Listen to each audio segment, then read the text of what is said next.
Hi guys, welcome to How to Solutions YouTube channel. In today's video, I'm going to show you how you can add a custom app icon in Snapchat Plus. Before getting into this video, must subscribe to our YouTube channel and click on the bell icon.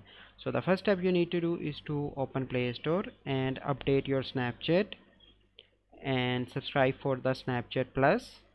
Once you've done that, you simply need to follow this process, and the first step is you need to go to your Snapchat profile, and then you need to tap on Snapchat Plus membership card at the top, and in the step 3 you simply need to click on app icon, and in the step 4 you simply need to choose any app icon which you like, and in the step 5 you simply need to click on the Snapchat icon will be, and in the step 5 your Snapchat app icon will be changed.